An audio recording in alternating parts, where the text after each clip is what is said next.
देखिए मीना जी, हमें यूँ तो सिमरन बहुत पसंद है, पर अपने बेटे के लिए लड़की देखने आई संध्या जी लड़की की माँ से बोली।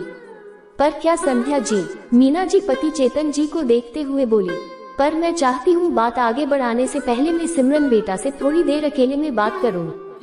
संध्या जी अपने एक एक शब्द पर जोर देते हुए बोली।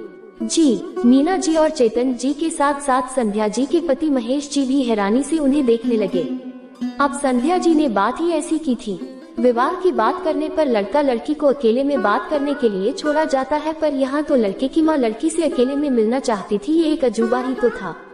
जी देखिए, आपको मेरी बात अजूबा लग रही होगी, पर मेरा मानना है कि सास बहू सबसे ज्यादा वक्त एक साथ बिताती है घर में, तो उनके बीच सामंजस्य होना बहुत जरूरी है। बस इसलिए थोड़ा वक्त सिमरन के साथ बिता, उसके बारे में जानना और अपने बारे में बताना चाहती हूँ, जिससे अगर ये रिश्ता होता है तो हमारे बीच पहले से ही अच्छी बॉन्डिंग हो।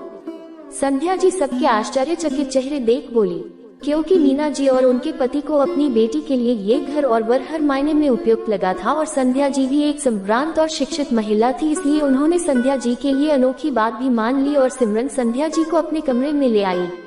बहुत सुंदर कमरा सजाया है तुमने अपना। सिमरन के कमरे को देखते हुए संध्या जी बोली। जी आंटी जी, मुझे घर सजाने का बहुत शौक है।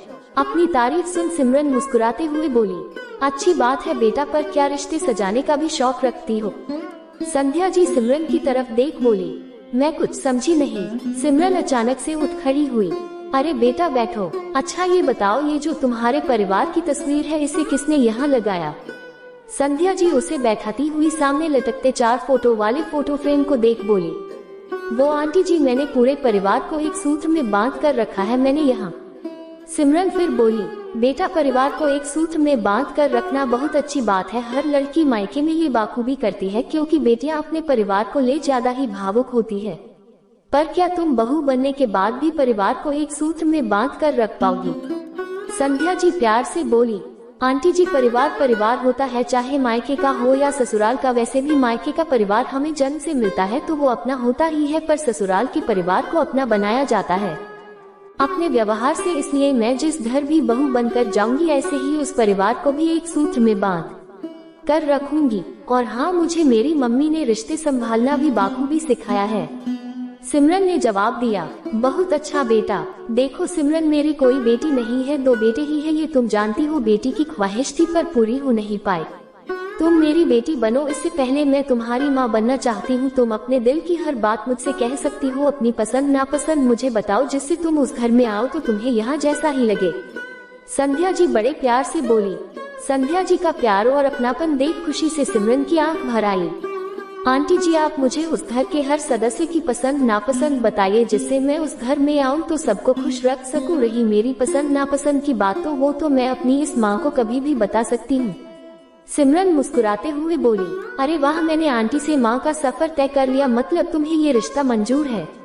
पर एक बार अंश, संध्या जी का बेटा, से भी तो मिल लो, क्योंकि शादी तुम्हें उसके साथ करनी है, मेरे साथ नहीं। संध्या जी हंसते हुए बोली। संध्या जी की बात सुनकर सिमरन शर्मा गई। उसे शर्माता देख संध्या जी ने उसे गले से लगा लिया। संध्या जी के सीने से लगते ही सिमरन को ऐसा एहसास हुआ मानो अपनी माँ के ही गले लगी हो। देखिए मीना जी, हम दोनों को तो अपना रिश्ता मंजूर है, बस अंश और सिमरन बात कर ले, फिर लगे हाथ हम रोके की रस्म भी कर लेंगे। अगर आपको अंश पसंद हो तो।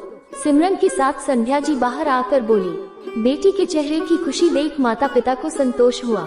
जी बिल्कुल सिमरन बेटा, अंश को गार्डन दिखा लाओ अपना, इतने हम आपस में बातें कर ले। चेतन जी बोले। थोड़ी देर बाद सिमरन और अंश अंदर आए और उन्होंने विवाह को रजामंदी दे दी।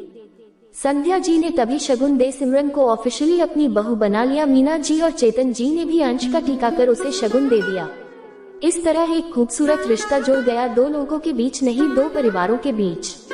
दोस्तों, यहाँ कुछ लोगों को मेरी कहानी हकीकत से दूर लगेगी, क्योंकि कुछ लोग की नजर में सास बहू का रिश्ता लड़ाई झगड़े का ही होता है। पर मेरी ये कहानी एक छोटी सी कोशिश है समाज में बदलाव लाने की, क्योंकि मेरा ये मानना है अगर हमें सास अच्छी नहीं मिली तो क्या भविष्य में हम अच्छी सास तो बन सकते हैं ना।